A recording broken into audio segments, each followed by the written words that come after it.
বাংলাদেশে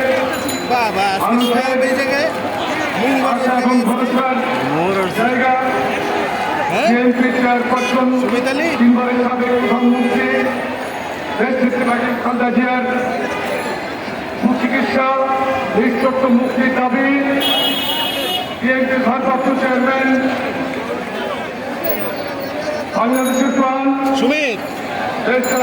রহমানের বিরুদ্ধে মিথ্যা সাজা বাতিলের দাবি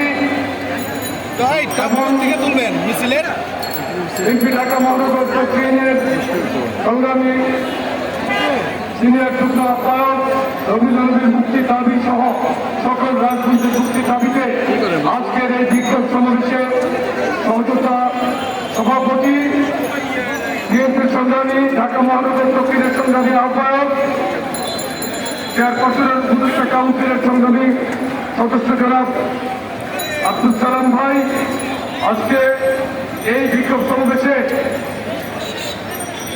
সম্মানিত প্রধান অতিথি জাতীয়তাবাদী যুব দলকে অত্যন্ত কঠোর পরিশ্রমের মাধ্যমে যিনি সুসংগঠিত করেছিলেন যুব দলের সাবেক সফল সাধারণ সম্পাদক সাবেক মন্ত্রী সাবেক সাংসদ আমাদের সত্য নেতা জনাব অভুকয় সত্যেন্দ্র রায় উপস্থিত আছেন বিএনপির সংগ্রামী সিনিয়র যুগ্ম মহাসচিব আজকের এই অনুষ্ঠানের সম্মানিত বিশেষ অতিথি জনাব অ্যাডভোকেট রুহুল কবির রিজভী সহ জাতীয় নেতৃবৃন্দ অঙ্গ সংগঠনের নেতৃবৃন্দ সহ উপস্থিত সকল নেতৃবৃন্দ আসসালামু আলাইকুম। আপনারা দেখেছেন গতকালকেও বাংলাদেশে উপজেলা নির্বাচনের যাতে একটি প্রহসনের নির্বাচন অনুষ্ঠিত হয়ে গেল সবচাইতে কম উপস্থিতি নির্বাচনের রেকর্ড করেছে গতকালকের এই উপজেলা নির্বাচন। এই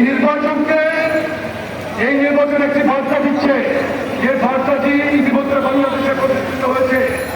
বিএনপি সরকারের অধীনে কোনো নির্বাচনে যাচ্ছে না। দেশ নায়ক তারেক রহমান বাংলাদেশের মানুষকে একটি বার্তা দিয়েছেন। এই বার্তাটি হচ্ছে এই প্রাচীন সরকার ইতিমধ্যে বাংলাদেশের প্রত্যেকটি প্রশাসনিক কাঠামো নির্বাচনী ব্যবস্থা সহ আইন বিচার প্রত্যেকটি জায়গাকে তারা ধ্বংস করে দিয়েছে।